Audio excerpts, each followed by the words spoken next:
Hello! Welcome back. This would be our technical third episode of Neon Shadows. If you don't remember where we left off, the town was on fire. It was starting to get put out, and we were headed to the orphanage. Does everybody want to say hi? Hello. Hi. Hello. Howdy. All right. So, I guess we're just gonna jump in.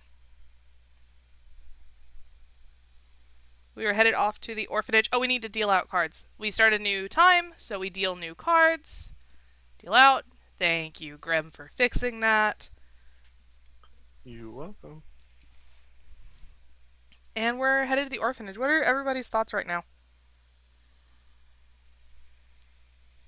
Martin wants to know what caused the fire.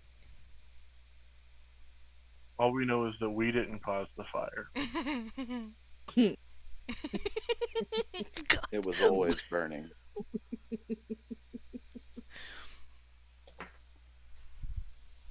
I mean, as far as we know, we didn't start the fire. For Martin's Lark, very certain that he didn't start the fire, so I think she's fighting her urge to retreat somewhere dark and alone right now. So she's following everybody tentatively because right now her curiosity is overriding her sense of like trying to find safety, but at any moment that could change. Don't worry. I'll make sure you stay okay. Pats on the shoulder. Thank you, Vess. That's what I'm here for.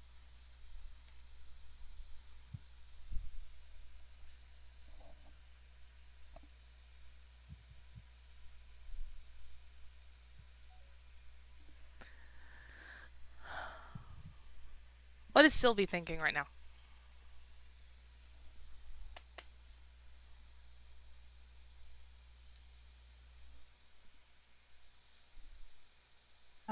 Sylvie is currently she's a little bit afraid, but she's also like not sure.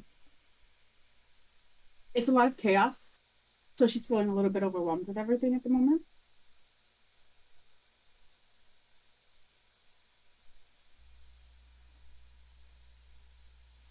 I do think it's a lot of chaos. I agree.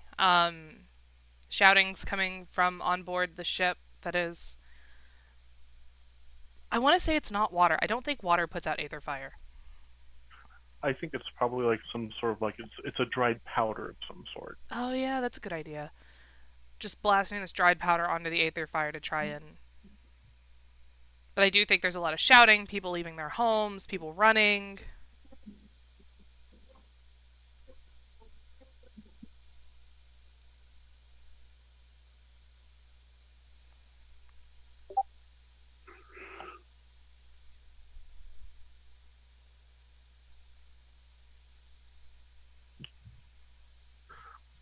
I think that kind of as the just growing chaos of the fire suppression, I think there's actually a second ship that arrives about just a couple of minutes after the first one. So it's not just the one ship. It's almost like they radioed back saying it was a bigger fire than they thought it was, and another ship was set down. I think that they're actually, at the very least, keeping it from reaching shore as it burns out the aether. They're almost more working on containing it than putting it out, if that makes sense. Yeah, keeping it towards more of the lower areas. I think it's even more like keeping it towards the center of the river, so it's not encroaching too closely to the shores. Yes, that they're funneling it downstream as it goes, but they're still not, at least at this part of the city, letting it really reach the shores yet. Who knows what happens once it gets outside of the wall and fully hits the rust belt, the rust rivers. Who knows what happens out there? But at least with where we're looking at it, they're keeping it from really hitting the shores too much. And Yeah, what was our reason for going to the orphanage? we were going. Making What? sure that kids are okay. Yeah, Cassius asked Aspen if we were going, if we wanted, if we, him and I, wanted to go to the orphanage. And she said yes. Because he was trying to Actually, distract I her from what she was freaking was out about. wondering what the reason, I was just trying to recall what happened. You're good. Yeah. It was a If I short. remember correctly, Aspen was like having some sort of moment, and in order to chill her out, Cassius was like, "Hey, let's go check on the kids." Aspen. Well, she was, from what I remember. I'm sorry. Go ahead. You're your own character. I It's didn't okay. It's okay. Aspen wasn't. She wasn't panicking. It was more of a, oh my gosh, hurry up! I know y'all are supposed to be here. I know y'all are supposed to come when you're called. Come on. Watching down the river. And then Martin came up with the bracelet and asked about the bracelet. Which clearly set her off at edge. On edge. Yes, which did put Aspen on edge, but she was really focused on making sure that the people were coming down the river. It was asked, hey, what are you looking for? And Aspen just kind of was like, oh, just waiting to see if they show up, and never like said what it was she was waiting on. But there was a sense of relief over her face when the people on the ship with the powder started coming down the river.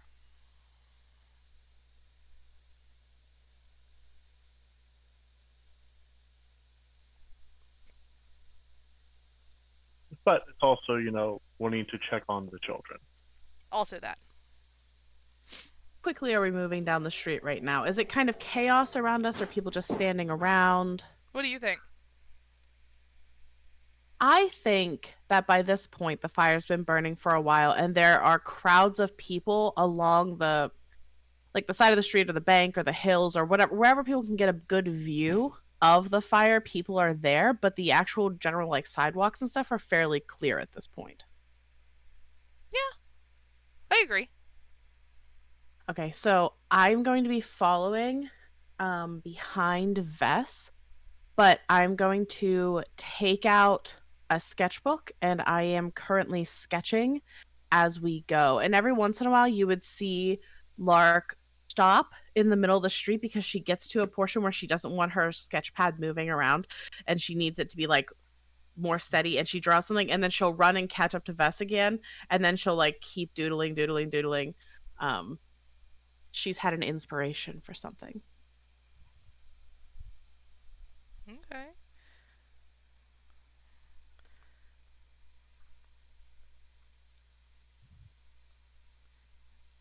Aspen is going to notice Lark stopping and doodling and then catching up, and then stopping and doodling, catching up. She's just kind of turn around and watch.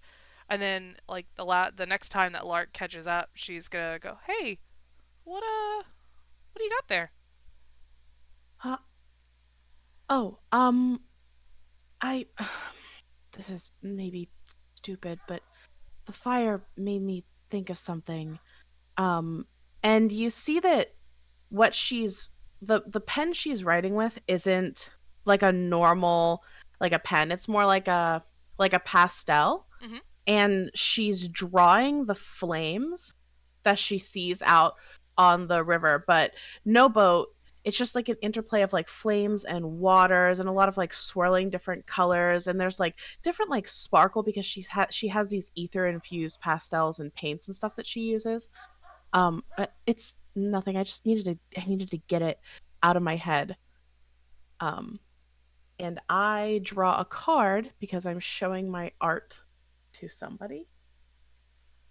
Aspen's gonna take a look, and her eyes are just gonna light up. Wow, this is phenomenal. Where did you get your paints? Oh, I make them. They're not for. I haven't found anybody who makes them the right way yet, so I tend to mix my own. That is absolutely beautiful. That's amazing. Thanks.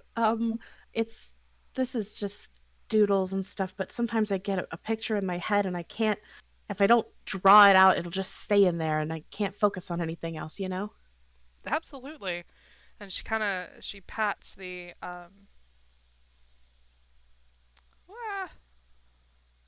goes. Hang on. Yeah, she pats. She kind of pats the bag that she's got where her journal is, and goes, "Yeah, I understand in a different way. Oh, do you draw or write or? I I write, and instead of taking out her a journal, she takes out this pen, and she slows down so she can kind of show it to you, and she just in front of your eyes draws this really cartoony, simple shaped bird. And blows on it, and it almost seems to fly away as it disappears within the wind of her breath. It was amazing. Here, you're welcome to play with it as we walk. Sure, that'd be great. Thank you. And Lark, who she's not really a super smiley person, like she actually lights up getting to play with this thing. She's kind of in awe. She has this like childish sense of wonder about it.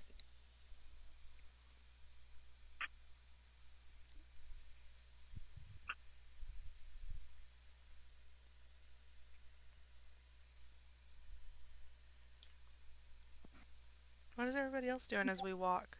Or do we want to just get to the orphanage? Yeah, Cassius is just kind of walking every once in a while, turns around, walks backwards, make sure everyone's there.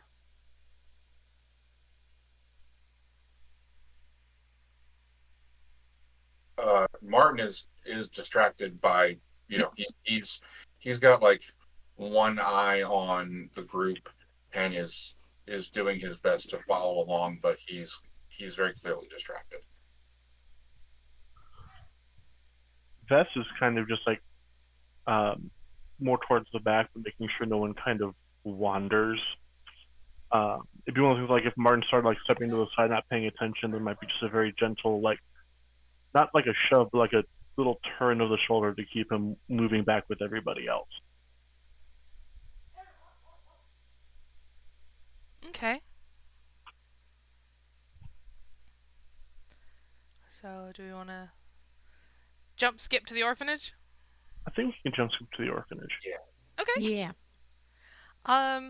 So actually we can draw a new place on our map since the orphanage isn't on here. Where do we want the orphanage to be? I imagine it being somewhere pretty close to the river. Probably either here or on the other side. Is everybody good within this crook? Yeah, 'Cause I I like was that. going to say I like that there. Yeah, I'm it's good with the crook. Draw that there. Text.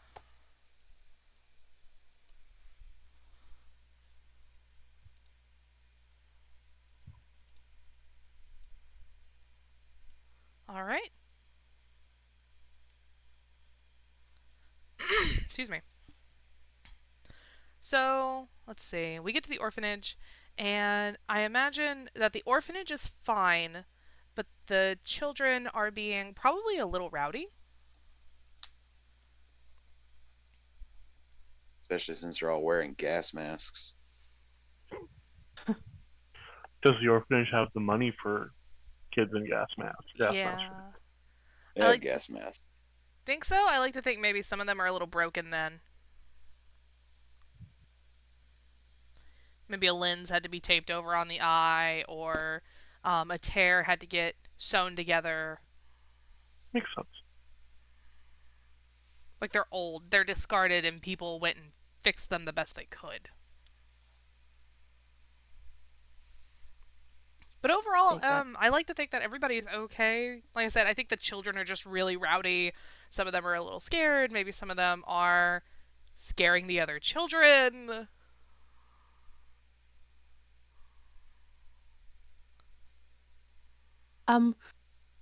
I would like to look around for the head, I don't know, whoever runs the orphanage, the overseer. Do I see the adults here? What are they doing to try to calm the children? Are they doing anything? What do you think? I think that there's maybe like one or two very overworked employees here who are trying very hard to get the children under control. They're not like cruel or screaming or threatening the kids. They're kind of like actually like soft spoken, trying to speak to each child individually, but there's too many of them and they're getting sort of overrun.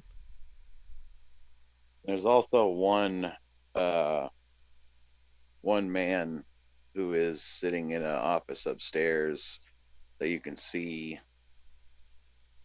through a window that overlooks the main like area. He's just kind of hiding out in his office, smoking a cigar, enjoying the non-polluted air in there.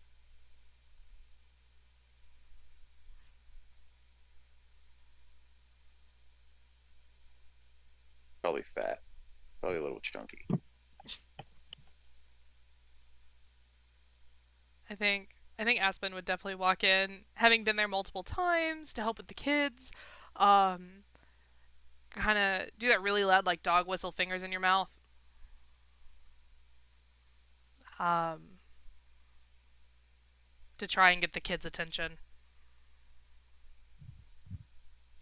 At that point, I picture a lot of the younger kids who like have really latched on to Aspen, like all turn and look and get It's super excited and start like dog running pile. towards. Yeah, like Right. dog pile. Yeah. It's just this wave of children in gas masks. Like, are you my mummy, but cuter I'm and really not glad I'm not the terrifying? only one who had that image in their head.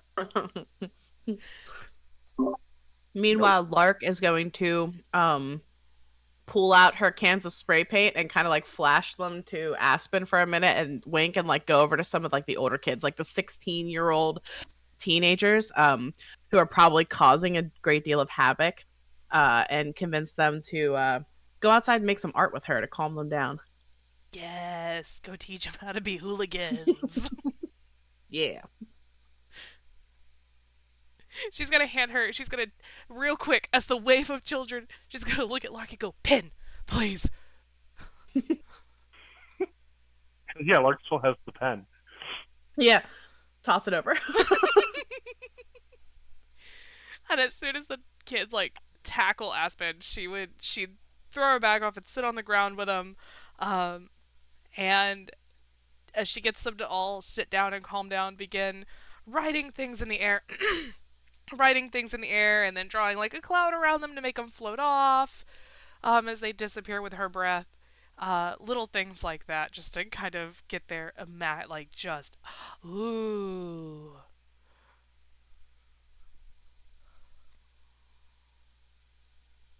Cassius is I mean, he's talking to some of the kids and stuff. Now they're familiar with him as well. Maybe not as excited to see him because Cassius doesn't usually play with them all that much. Then he hears a girl coughing, looks over and sees that the gas mask that she's wearing has like a cracked lens. It's ill fitting, it's too large for her, and it's missing one of the respirators. Uh, so he walks over to her and replaces the mask that he's wearing with the one that she's wearing, swaps them out. Looks at the state of the mask and then the other masks that the children are wearing, and then he kind of looks up at the office window and he makes his way towards the stairs. Yes. I think that Vess, seeing that play out, might actually join Cassius on that one. Yes. Oh, Riot. Yeah. We're technically episode 2 of play and we're already causing a riot. Yeah, we are. So Sylvie notices that there is a small child that's sitting by themselves in the corner. She decides to approach that child to kind of help keep them, noticing that Vess and Cassius are on a mission up these stairs to this dude in that office. She wants to kind of do her best to keep calm the children who might potentially witness something or hear something. So she approaches the one that's over in the corner by themselves, and she pulls out her own sketch journal that she has. Goes, she's got some poetry that she wrote in it, so she starts reciting some of the poetry, just entertaining this child, while Come, also child. keeping side eyes on the two men that just went upstairs. Come, child. Don't observe the violence about to take hold. Here, pretty artwork and pretty poetry. Don't look up at the window. Don't do that. Exactly. So Fun. Martin very clearly Right. uncomfortable and kind of out of his element, surrounded by so many kids. So he's making a concerted effort to find a place where he can uh, get away from them all and sort of like put his back up against a wall and sit down on the floor and get out his laptop and start poking around on his laptop. The behaviors of these small humans I are think- strange. Right. I think the second that you get comfortable and start zoning into the laptop and kind of losing awareness around you, you hear a, what you doing? And there's this 14, 15-year-old kid who is like, if it wasn't for the gas mask, you can tell their glass lenses are probably as thick as the lenses on the gas mask. Oh, Coke bottle glasses. Oh, Coke bottle glasses. Oh. I'm trying to record data about the incident with the fire so that way I can try and analyze it before I forget it. Did you notice the thing in the middle of it before it went up? Yes. It shined funny. It did. And the kid just turns and starts walking away. Like, wait a minute. Do you call the kid back? No. Yeah. No, the kid just walks away and sees something pretty and just, squirrel moment and just goes find something else. It's interesting. And Martin is very happy with that. He doesn't want to be bothered because if he's not careful, it's going to be like evaporating cotton candy in his brain. Like a raccoon washing their cotton candy. Right. Oh, yeah. So what? I do like to think the older ones like saw the spray paint and was like, and went out there with you. Crimes. The expensive kind. It went out there with you to play with the spray paint. Some of them already knowing how to do little tags and stuff that maybe they showed you. Things like that. Yeah, so what I picture is Lark took them outside, and the outside of the orphanage is like an older building. It looks kind of run down, but it has one open side that's just sort of like a little bit of like crumbling stone that hasn't been fixed. And so she is working on quickly like painting a bit of a mural there, and she's having all of the kids have some input, and letting them do their own little tags, but also like having them paint things that are special to them, while her main job is trying to like turn it into like a cohesive whole so that it makes sense. I love that. Yeah. All right. What is happening upstairs? Upon reaching the top of the staircase, Cassius just kind of allows himself into the room. He opens the door, having noticed that Vess was coming up behind him. He doesn't close it. He walks over to the window that overlooks the common area downstairs, and he pulls the curtains closed. Turns back towards the desk and pulls off his gas mask and says, Charlie, we need to have a talk. I think Vess comes in right behind, locks the door as the curtain's being drawn. So I'm imagining that Charlie just kind of freezes up. Who wants to play Charlie?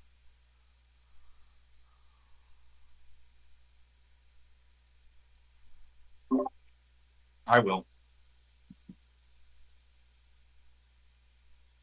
Okie dokie. It's gonna be fun. Excuse me. What do you think you're doing? Who even are you? Ooh, bad start, Oh, Charlie. Charlie, tell me you don't recognize me. Listen, Why would I recognize you? Do you know how busy of a man I am? Do you know how much goes on here that I have to be responsible for? Like I Oh, what are you you mean like the quality of the gas mask? what are you doing here? I wanted to talk to you about the use of funds, Charlie. The funds that you receive courtesy of my boss, my organization, something to the tune of $1,000 a month to help care for these kids. Look at the state of this mask, Charlie. This isn't mine. I pulled this off of a child.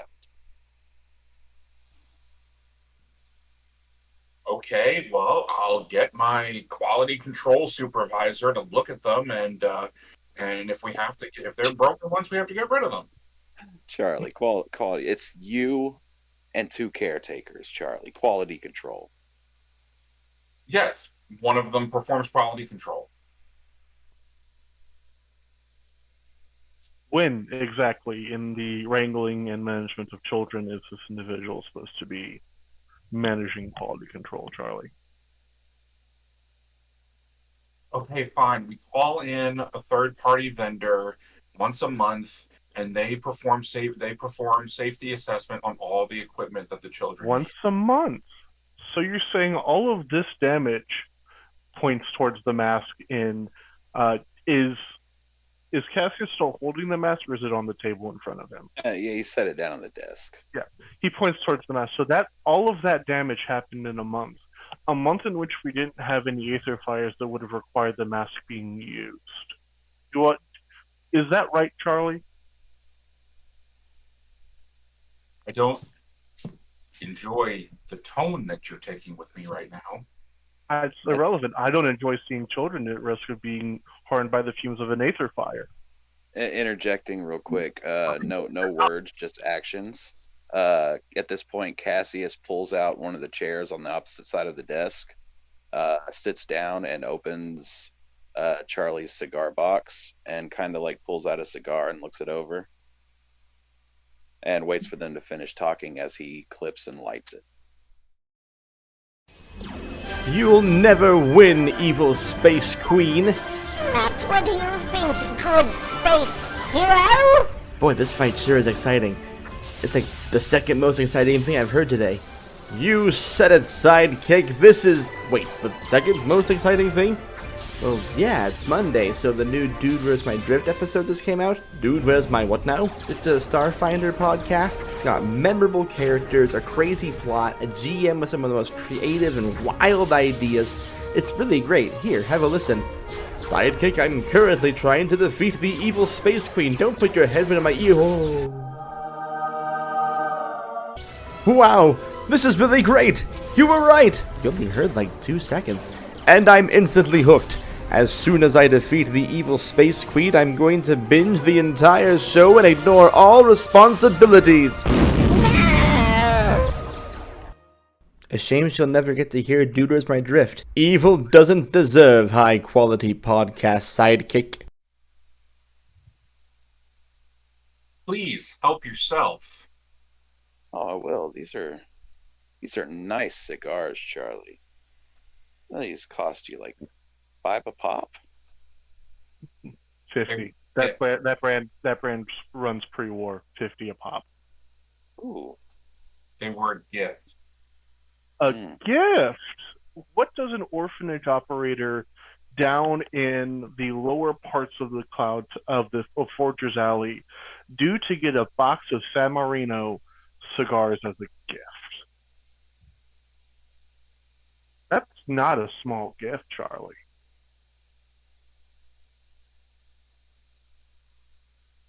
You know what? I don't have time for this. He reaches over So here's how I know that it doesn't read exactly the same way as on the table, but I am going to jury rig this. So Charlie picks up his phone on his desk and yeah, I need some help, and then hangs it up. It's like, here's how this is going to play out. You're going to unlock my door, you're going to walk out, and you're going to forget everything that went on here, or Jorg is going to have a problem. See, here's the thing, Charlie. I'm not part of the org. And he's not just part of the org. No, he was reusing a name. Jorg. York. Okay, I apologize. I heard org. Yeah.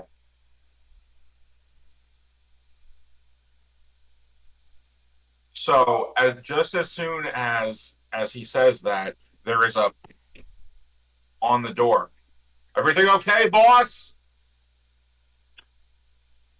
Why don't you continue your conversation, Cass? I'll take care of whatever's outside the door. Oh, that sounds good. Oh, you'll take care of it. I'm paid to see that. Would we How see much? these people going up the stairs? So I mean, he is the person that I almost imagine there's like a catwalk, and that maybe he came from another direction, and Like this orphanage is nothing but like a repurposed old Riverside warehouse. I like that. I like it a lot. that makes sense. So this guy is like 6'8" and is built like a prize fighter, and Perfect. I love it. long blonde hair, mean disposition, and he just starts pounding on the locked door to Charlie's office. There's no need. There's no need. Oh, so by the way, did you pull the cards? I didn't have my play table. Did you pull your card from the top of the deck? Or No. Okay, so yeah, so keep your tennis.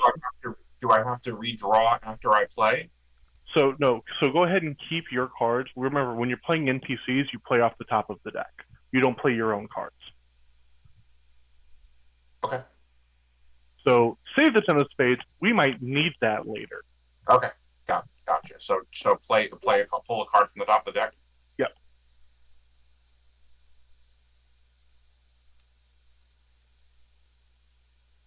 So I suspect that he's trying to what's the word? Cater to kind of a rational mindset right now. Like, look, you know what? You don't want to get involved in this. Just go about your business. Like that. It's a rational attitude that he's taking. I think that Vess is going to just go for the sheer intimidation factor. And just applying to that primordial emotional core of him, which is a very simple, I think you need to finish having your conversation with Vess. I'll be back in just a minute. As he goes and opens the door with just the sure confidence of not caring how big the motherfucker is. Well, that's what he sees when he opens the door. That's what Vess sees. Great. Yeah. So I think that I'm going to draw because I am doing a protection at this point. All right, there we go. And I think for that jack, yeah, I'm just going to carry that over into just this sheer unimpressed looking up and down at this just 6'8" wall of meat, and just looking over his shoulder, just dismissing this man. This is the best you have, really, before just sucker punching him right in the gut, about an inch and a half under the sternum with an upward force. And he was not expecting, like this guy was expecting some degree of, like, he was hoping, I guess, that his demeanor would maybe try and get you to talk, to get you to back down, and he was not. So against lesser men, that might have worked. And so it's, he was definitely caught by surprise by it, and so you knocked the wind out of him with that I one. think to keep from causing a scene where the kids could see, Vess grabs him by the back of the neck and throws him back through the doorway, tumbling, landing right in front of Charlie's desk, before closing and locking the door again. At this point, Cassius says, "Oh, hey, Yorg. How you doing?"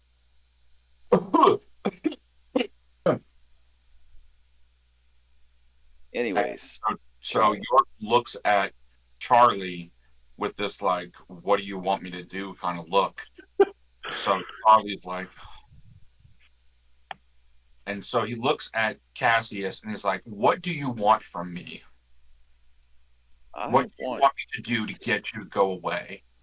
I want to understand, Charlie. I want to understand why the kids' home that I grew up in has gone to such shit under your management, Charlie. I want to know why the $1,000 a month allowance that I convinced my boss to kick in your direction is going to buy expensive pre-ward cigars and not basic fucking necessities for the kids down there, Charlie.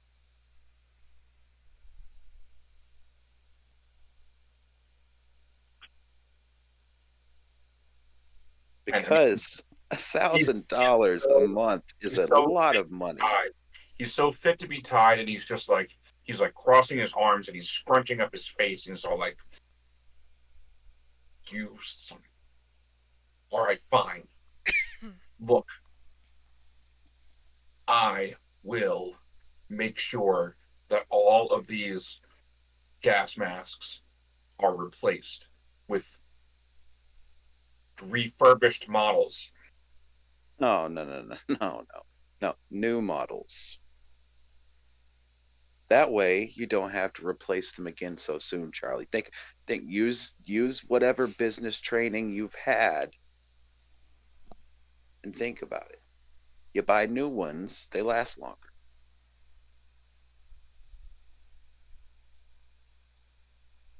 I will perform a business review of the orphanage's accounts, and I will. No, don't worry about that. I'm going to talk to my boss, Charlie, and we're going to send somebody down here to help you with the books once a month. And when you say that, he's just like he doesn't quite turn white because he was pretty pasty to begin with. I have a question real quick. How nice is Charlie's suit? Oh, it's garbage. It's garbage. It's an off the rack. Like, it doesn't fit right. It's a cheap suit that looks like it's trying to be a nice suit. That's what I imagine. So it's a Hugo Boss. Yeah, Hugo Boss or suit. a Van Heusen. Right, so Hugo Boss or a Van Heusen. Perfect, makes perfect sense to me. Hey now, stop fired, okay? Yeah. It is. Just seeing this larger man in a bad suit, with these very expensive cigars.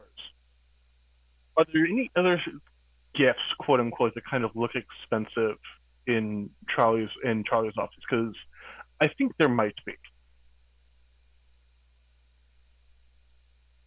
I'm sorry, say that one more time. I think that Charlie probably has a couple of other kind of gifts, quote unquote, in the office that kind of out-level everything else.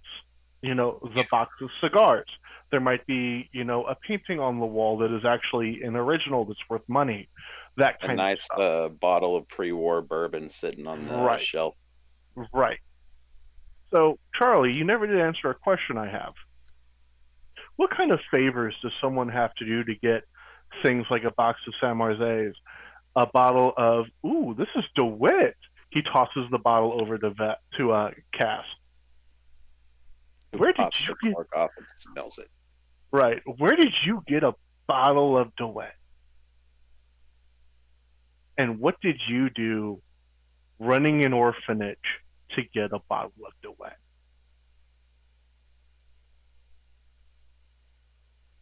Who the fuck are you people? Are you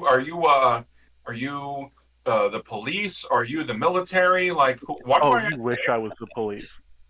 I am someone who doesn't want these children being used, abused, or harmed in any sort of way. Yes, you already explained the bleeding heart. I get it.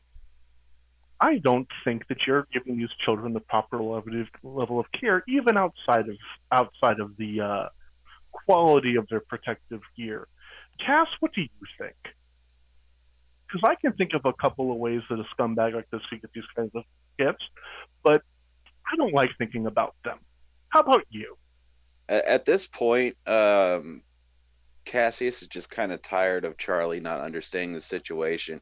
He kicks one of his feet up on Charlie's desk and lets his pant leg, his suit leg, kind of slide up a little bit, revealing a tattoo identifying him as a member of a particular organization that Charlie would probably be very familiar with.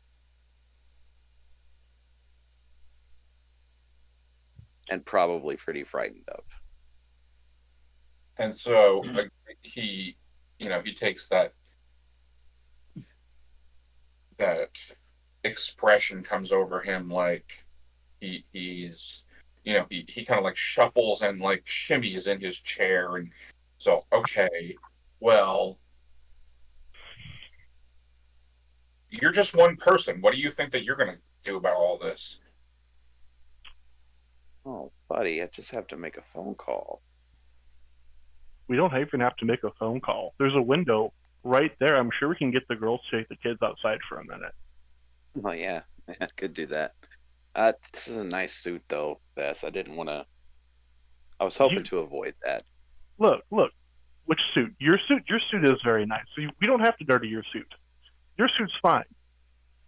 Blood is designed to wash off of my coat. I got this coat for that reason. I don't mind getting some blood on it. Oh, that's nice. Who's your tailor? It's the guy down in the rest service on the side of the wall. I'll introduce you to him later. Okay, cool.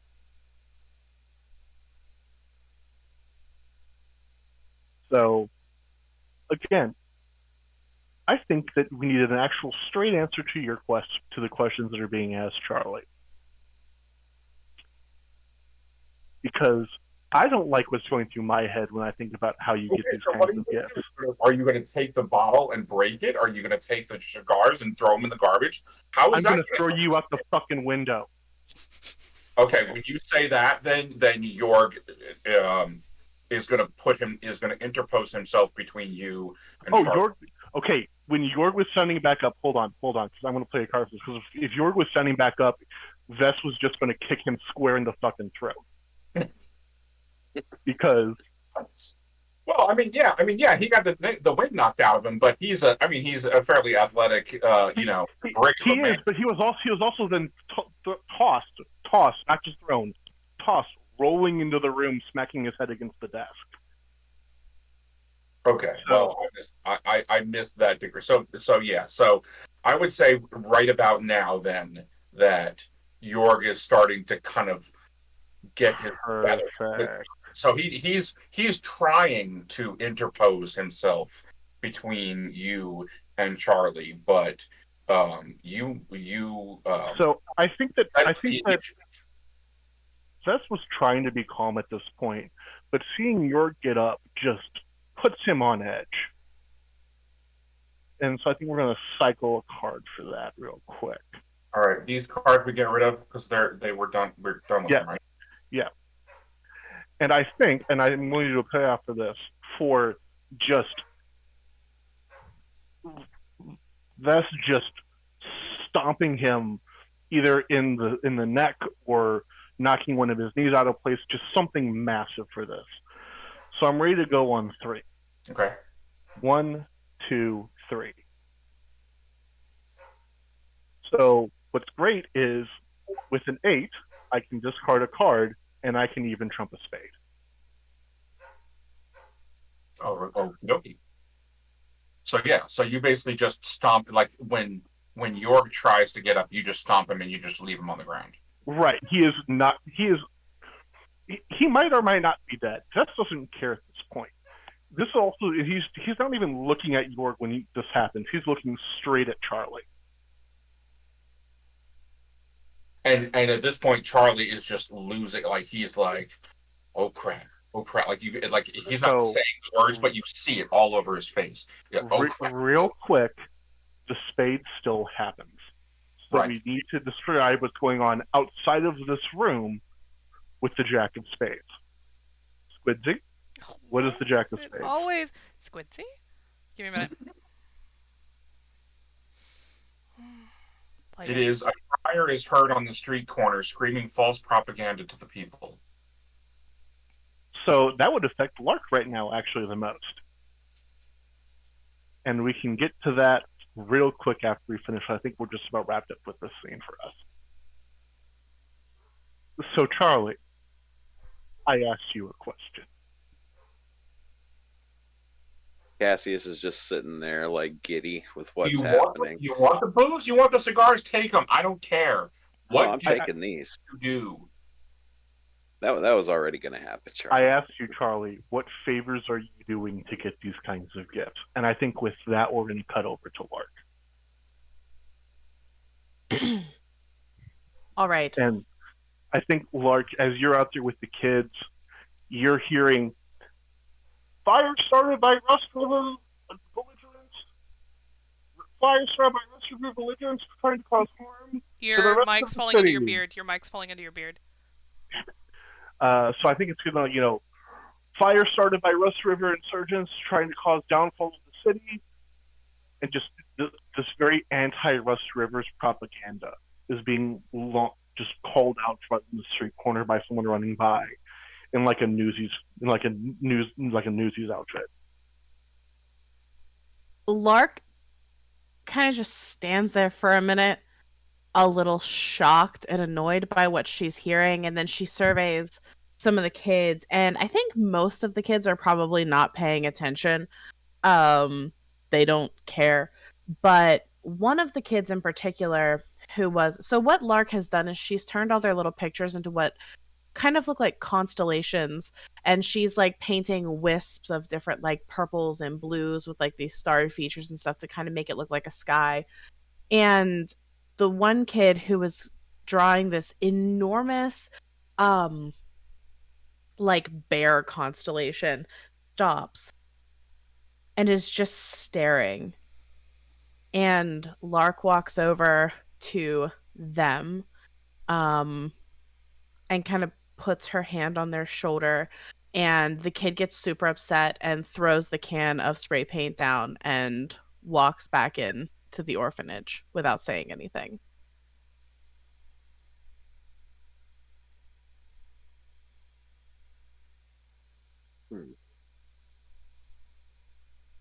So many ways that can be interpreted.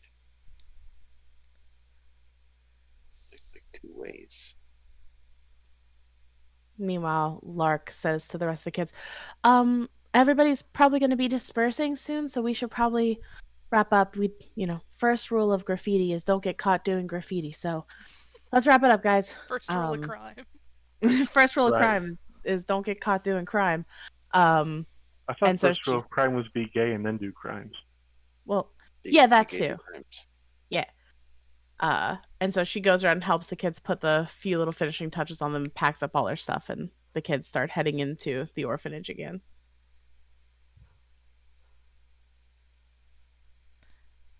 So, I think at this point, Aspen has handed off the pen to the kids, and they're all taking turns, kind of skywriting.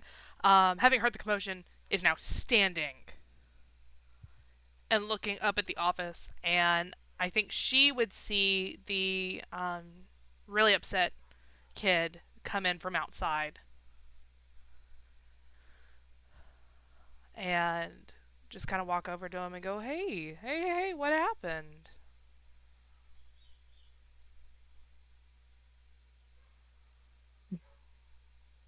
If no Could one else play. wants to take over the kid, I can take the kid. But I want was to just give going to everyone else. say, I love the I- idea that I planted this kid here, but I don't want to play them unless I have to, because I want to see if whatever you guys come up with is what I had in mind. So please, somebody else do it. I just had a long scene, and I don't want to take all the spotlight. So if someone else wants to play the kid,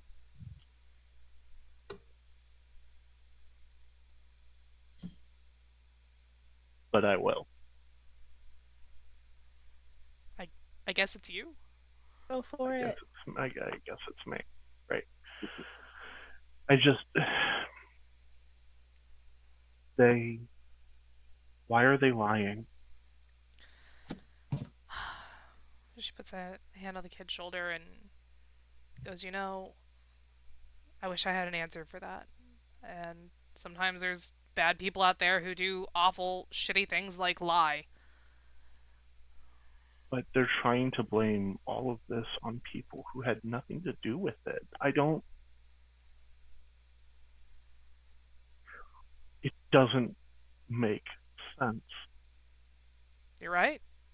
You're right, it doesn't make sense. People are full of things that don't make sense. And while, unfortunately, there's nothing we can do to control that person who is spreading lies like they are, but there are people like you, and there are people like me, and people like everyone else in this room who know the truth and know that those people didn't do it. We just have to outnumber them. But we won't.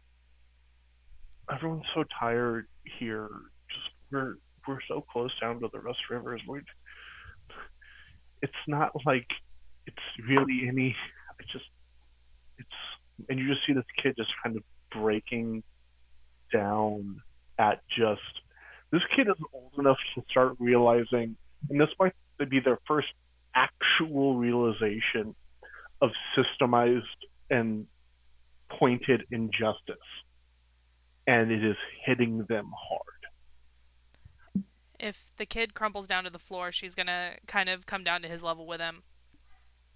Just kind of staying at that playing field. You're right. You are tired. So why don't you let us handle this one? Kid just nods and just almost not even knowing what to do, just kind of just starts wandering towards one of the dormitories.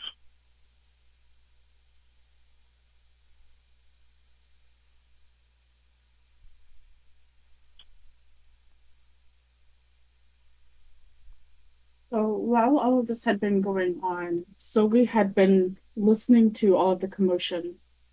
But at the same time, she had the opportunity to sort of talk to this child that had been sitting in the corner for a little bit. And while she was talking to this kid, the kid just started opening up to her about some of the things that had been going on in this orphanage when the manager, or when people didn't think anybody else was looking. Turns out that a lot of the kids actually see things and realize that there are things that are, kind of wrong. Like, for example, sometimes there are days that they might not eat, but they're told, oh no, it'll be okay, this is perfectly normal. Or they're told that, oh hey, you did something wrong, so you're not going to get your dinner today, or you're going to have to go without breakfast. So there's little things that just have been happening, and Sylvie's sort of been gathering this sort of information from this kid. She is standing, and so she walks over to where Aspen is. She's got this look of determination in her face. She's very angry. And she says, so I have some information to share with you. If, whenever anybody's ready for it, this is going to be a doozy. Don't know if you want to be sitting or if we should be standing for it, but I don't want to talk about it with the kids around. Sure. She just kind of, this very, warm-featured face for a split second, as the kids walking up the stairs, turned ice. And as soon as you came and talked to her, she kind of tries to get it back. This very kind of mix between a grin and a level of concern, and goes, "Sure, I'd love to hear it."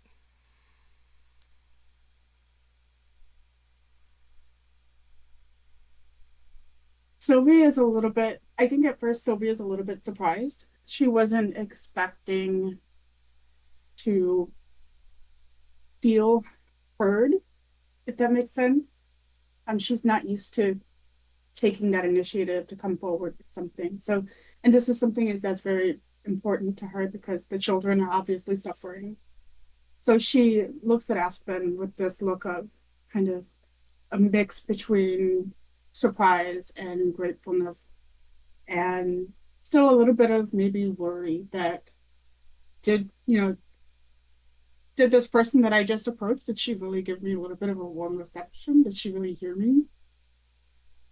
So all of that, happens, and then just a brief moment later, she looks determined again, and she spills everything to Aspen, everything that this kid had said, all of the things that have been going on, like dirty bathrooms, cleaning in the kitchen hasn't been, the best. Sometimes they make the kids do all of the cleaning, and it's usually the younger ones to keep the younger ones entertained and out of the adults' hair. It's all of them. So the kids are also being overworked and used kind of like labor. She just keeps going on and on about this list that was just given to her by this kid. Oh, oh, are they? Well, I'll be making mental note of that. Thank you very much. I believe your name was Sylvie? Yes, it's Sophie. Thank you. I really appreciate the information. I'm glad you got them to open up and talk to you about it. I would say I'm happy to help, but this is a very happy situation. You have done so much help. And she kind of puts a really gentle hand on Sylvie's shoulder and offers her this really warm smile and goes, you've done a lot. The fact that you got them to open up to you and talk about all of this is a lot.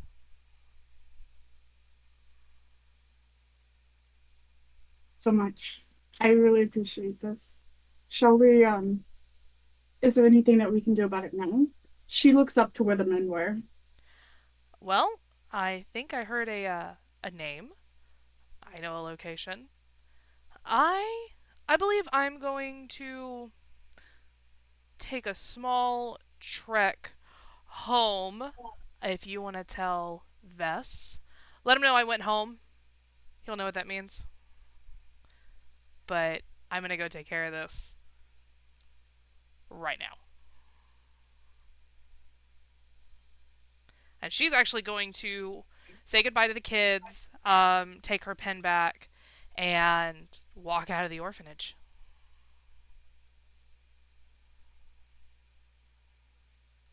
You need anybody to go with you? Um, I really appreciate the offer, but maybe next time. She's real kind of cagey whenever you ask that. She's real kind of like, not. What? Next time. Well, if you do, just let me know. She's kind of wave as she walks out.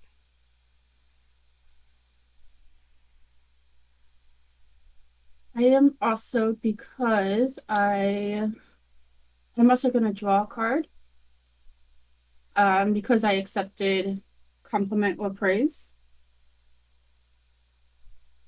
I was just looking at my list also. You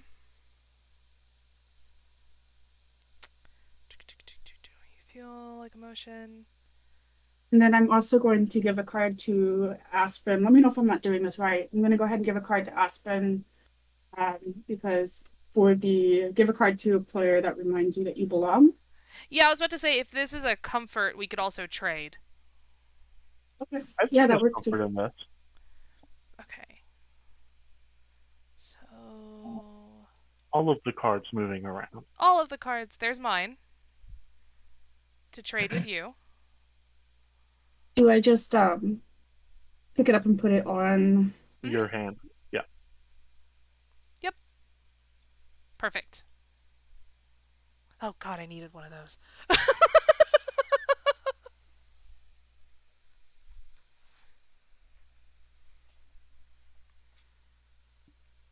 So I think that what happens is the door to the office opens and Vess lets Cass walk out first as Vess is just cleaning the blood off of his gloves.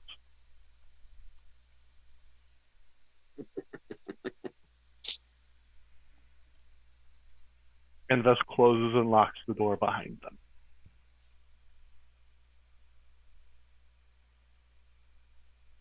Lark was outside for all of this, so I picture her coming back in with the older kids at about the same time. Vess is like heading down the stairs, cleaning blood off of his gloves, and she's just looking at him with wide eyes, like, Man, what? does red paint such a bitch to get off of things, isn't it? Isn't that right, Cass? Red paint's such a bitch.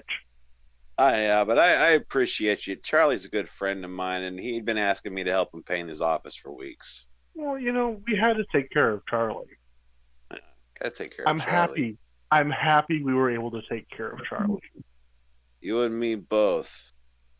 Hey, let's take this back to the hole in the wall, he says, brandishing the expensive bottle of bourbon. I think we're going to make a lot of friends tonight. Vess does as he looks around and kind of does a quick head count. Martin's over by the wall. Lark's coming back in. Sylvie is standing over to the side. And there is no sign of Aspen. And you just see his head start just looking left and right and left and right. Like, wait a second. I lost one. Hold on. No, she said she was going home. By herself? She just said she was going home and that you'd know what that meant. I do know what that means. That's why I'm asking a question of clarification, Martin. Oh, she's a tough girl. She'll be all right. She is a tough girl. Her home's not close to here. I know. That's my one concern. I don't think Cassius would know. I think Cassius might have an inkling, but she hadn't said anything to Cassius. Cassius has an inkling. But confidence is key, so if you act like you know. Should we check on her? I would. You see, there's this moment of struggle for a minute as he lets. I thought we already established that Cassius did know. No, we established that Cassius had an idea, because it's hard to hide certain traits. We talked about that. Okay, yeah.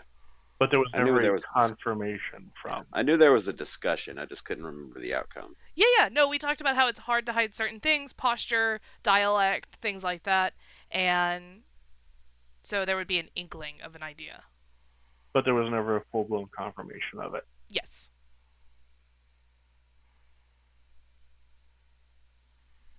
So Martin is going to close the lid on his brick of an ancient pre-war laptop and put it back in his satchel.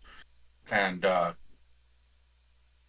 hey there, brother, she's got one of these things, and he holds up his wrist, and he shows off the bracelet. She's got one of these, and I'm pretty sure that she's hasn't gotten very far, and she's not in any danger. I am not comfortable revealing her home without her permission. I will.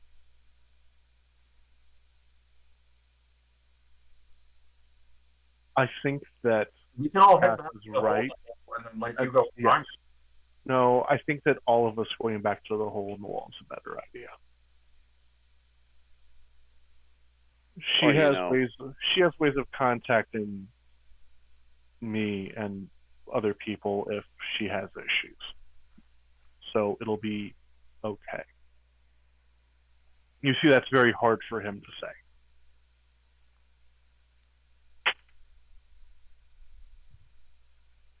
We know that you're worried about it, brother, but you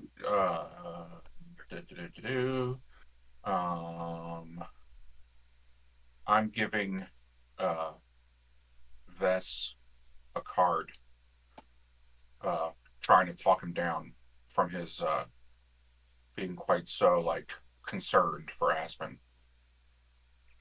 And yeah, and it does. He does just take that moment. He takes the breath off his head. Let's just go back to the hole in the wall, and we'll see what happens out of that.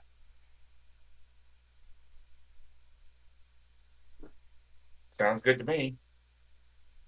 Hey, where'd you get the nice bottle of booze?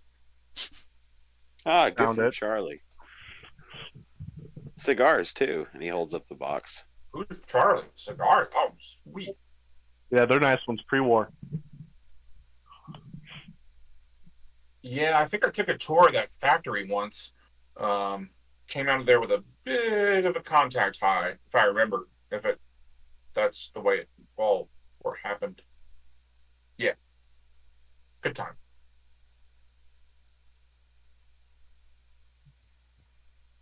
Uh, so yeah, I think that we make our way back, and I think at this point, just with the current of the river and everything else, the Aether Fire has kind of moved more down towards the And Rust the River. gas is cleared out quite a bit. And yeah, I think the gas is cleared up by a bit. I think though, if you're able to look down the river, you see that kind of once it makes it all the way past that wall, they don't contain the fire as much, and they're just more making sure it doesn't flow back up the river.